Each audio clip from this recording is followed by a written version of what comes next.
सिद्धार्थ की यात्रा भारत के एक छोटे से गांव की धूल भरी गलियों से शुरू हुई थी, जहां कंप्यूटरों की भिनभिनाहट एक दूरस्थ, लगभग पौराणिक ध्वनि थी। उनका घर एक कमरे का ठिकाना उनकी विधवा मां के प्यार के अलावा बहुत कम आराम देता था। प्राथमिक विद्यालय से आगे की औपचारिक शिक्षा एक विलासिता थी जिसे वे वहन नहीं कर सकते थे। फिर भी सिद्धार्थ में एक अतृप्त जिज्ञासा थी, खासकर उन टूटे हुए इलेक्ट्रॉनिक्स के लिए जिन्हें वह स्थानीय कबाड़खाने से इकट्ठा करते थे। उनके लिए एक फेंका हुआ रेडियो कचरा नहीं था, यह एक पहेली थी जिसे सुलझाया जाना था, सर्किट की एक सिम्फनी जो फिर से बजने के लिए तरस रही थी। उनके दिन अजीबोगरीब कामों के अथक चक्र में बीतते थे। छोटे मोटे काम करना, चाय की दुकान पर मदद करना, घर पर कुछ रुपये लाने के लिए कुछ भी करना। लेकिन उनकी शामें उनके जुनून की थीं। एक अकेली टिमटिमाती रोशनी के मंद चमक में वह पुराने वीसीआर, खराब टेलीविजन और फेंके हुए मोबाइल फोन को सावधानीपूर्वक अलग करते और फिर से जोड़ते थे। हर सफल मरम्मत, चाहे कितनी भी छोटी क्यों न हो, एक जीत थी जो कंप्यूटरों की जादुई दुनिया को एक दिन समझने के उनके सपने को बढ़ावा देती थी। एक उमस भरी दोपहर शहर के एकमात्र इंटरनेट कैफे में चाय पहुंचाते समय सिद्धार्थ ने उसे देखा।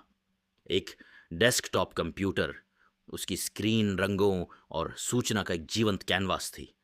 वह मंत्र मुग्ध हो गया। कैफे के मालिक, एक सख्त लेकिन दयालु व्यक्ति जिनका नाम शर्मा जी था, ने उसकी जिज्ञासा पर ध्यान दिया।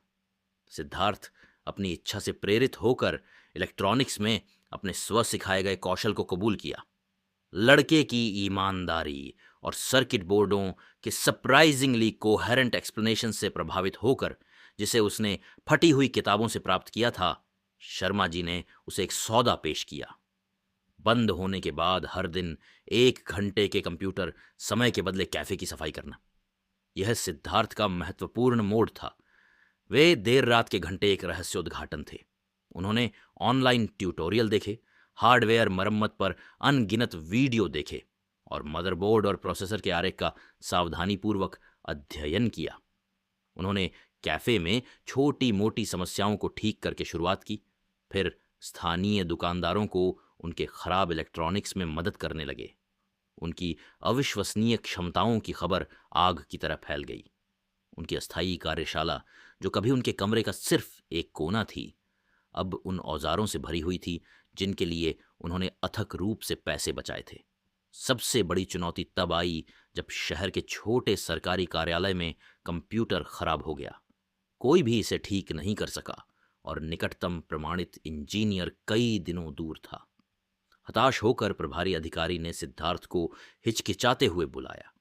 कांपते हाथों लेकिन दृढ़ दिमाग के साथ सिद्धार्थ ने पूरी रात जटिल मशीनरी पर झुके रहे। भोर होते होते सिस्टम फिर से चालू हो गया।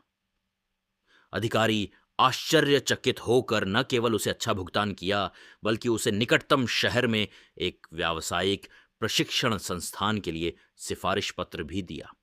वह पत्र उनकी बचत के साथ मिलकर औपचारिक प्रशिक्षण के द्वार खोल दिए। यह आसान नहीं था। उन्हें संदेह, वित्तीय संघर्ष और उन सहपाठियों के साथ तालमेल बिठाने का डॉन्टिंग टास्क का सामना करना पड़ा जिनके पास वर्षों की औपचारिक शिक्षा थी। लेकिन सिद्धार्थ का मूलभूत ज्ञान, वर्षों के आत्म अभ्यास से होंड ने उन्हें एक फायदा दिया। उन्होंने अपने पाठ्यक्रमों में उत्कृष्ट प्रदर्शन किया।